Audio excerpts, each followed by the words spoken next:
നമ്മൾ ഇന്നലെ മലപ്പുറം ജില്ലയിലെ പാണ്ടിക്കാട് പഞ്ചായത്തിൽ നിപ്പ ബാധിച്ച് 14കാരൻ മരിച്ചു. ഈ പശ്ചാത്തലത്തിൽ നിപ്പ രോഗബാധ ഉണ്ടായ സാഹചര്യത്തിൽ കേന്ദ്ര സംഘം ഇന്ന് മലപ്പുറത്ത് എത്തിച്ചേരുകയാണ്.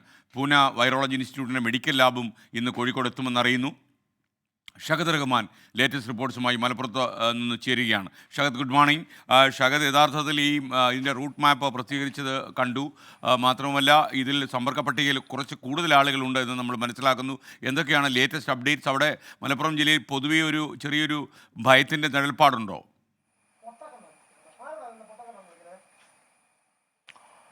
തീർച്ചയായിട്ടും.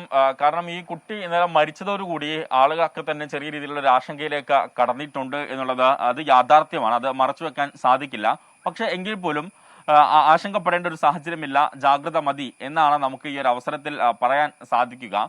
കാരണം ഈ നിപ്പ നമുക്കറിയാം, ഇതിനു മുൻപും നമ്മുടെ സംസ്ഥാനത്ത് വന്നിട്ടുണ്ട്. അതിനെ പിടിച്ചു കെട്ടാൻ നമുക്ക് സാധിച്ചിട്ടുണ്ട്. ആ ഒരു ആത്മവിശ്വാസം ആരോഗ്യവകുപ്പിന് നല്ല രീതിയിലുണ്ട്. അതുകൊണ്ട് തന്നെ നമ്മൾ പരമാവധി ആരോഗ്യവകുപ്പുമായിട്ട് സഹകരിക്കുക എന്നുള്ളത് മാത്രമേ ഈ ഒരു ഘട്ടത്തിൽ നമുക്ക് പറയാനുള്ളൂ.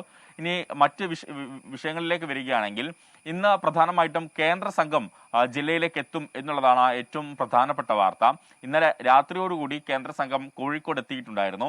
അതുപോലെ തന്നെ പൂനെ വൈറോളജി ഇൻസ്റ്റിറ്റ്യൂട്ടിന്റെ മൊബൈൽ ലാബ് അത് ഇന്ന് കോഴിക്കോട് എത്തും. അപ്പോൾ ഈ കോഴിക്കോട് അത് എത്തുന്നതോടുകൂടി കൂടുതൽ പരിശോധനകൾ നടത്താൻ സാധിക്കും എന്നുള്ളതാണ് ഏറ്റവും പ്രധാനപ്പെട്ട കാര്യം.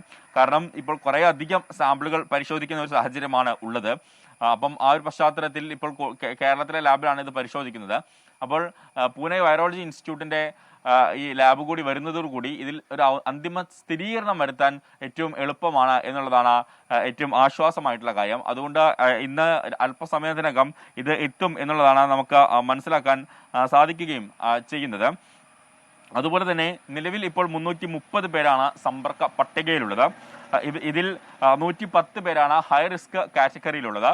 പക്ഷേ ഇന്ന് രാവിലെ 9 മണിയോടുകൂടി മറ്റൊരു യോഗം കൂടി ചേരുന്നുണ്ട്, അവലോകന യോഗം കൂടി ചേരുന്നുണ്ട്. അപ്പോൾ ഈ യോഗം കഴിഞ്ഞ് മാധ്യമപ്രവർത്തകരെ കാണുമ്പോൾ ഒരു പക്ഷേ ഈ ലിസ്റ്റ് വലുതാകാനുള്ള സാധ്യതയുണ്ട്. കാരണം ഇപ്പോൾ 330 എന്നുള്ളത് ഇനിയും വലുതാകാനുള്ള സാധ്യതയുണ്ട്. കാരണം പുതിയ റൂട്ട് മാപ്പ് കൂടി ഇന്ന് പുറത്തുവിടുന്ന ഒരു സാഹചര്യം ഉണ്ട്. കാരണം ഈ കുട്ടി സഞ്ചരിച്ച ബസ്, അതുപോലെ തന്നെ കുട്ടി പോയിട്ടുള്ള മറ്റിടങ്ങൾ എന്നിവയെല്ലാം കൂട്ടിച്ചേർത്തുകൊണ്ട് പുതിയൊരു റൂട്ട് മാപ്പ് കൂടി ഇന്ന് പുറത്തുവിടും എന്നുള്ളതാണ് നമുക്ക് മനസ്സിലാക്കാൻ സാധിക്കുന്നത്. അങ്ങനെയാണെങ്കിൽ ഇന്ന് ഈ ലിസ്റ്റ് ഇനിയും വലുതാകാനുള്ള സാധ്യതയാണ്. കാരണം 330, ഇന്നലെ 240 ആയിരുന്നു ഈ ലിസ്റ്റ് എങ്കിൽ ഇന്ന് അത് 330ലേക്ക് എത്തിയിട്ടുണ്ട്. അപ്പോൾ ഈ ലിസ്റ്റ് വലുതാകുന്നുണ്ട്. പക്ഷെ അതിൽ ആശങ്കപ്പെടേണ്ട സാഹചര്യമില്ല. കാരണം കൂടുതൽ ആളുകളെ നമുക്കപ്പോൾ മനസ്സിലാക്കാനും അവരെ നിരീക്ഷണത്തിൽ ഏർപ്പെടുത്താനും സാധിക്കും. അത് വലിയ രീതിയിലുള്ള ഒരു ആശ്വാസമാണ്. അതുകൊണ്ട് അതിനെ ആ രീതിയിൽ നോക്കിക്കണ്ടാൽ മാത്രം മതി. എന്തായാലും നിലവിൽ ഇപ്പോൾ 14 വയസ്സുകാരനാണ് മരിച്ചിട്ടുള്ളത്. മറ്റാർക്കും തന്നെ നിലവിൽ രോഗലക്ഷണങ്ങളില്ല. ഇന്നലെ 7 പരിശോധന ഫലങ്ങളാണ് വന്നത്.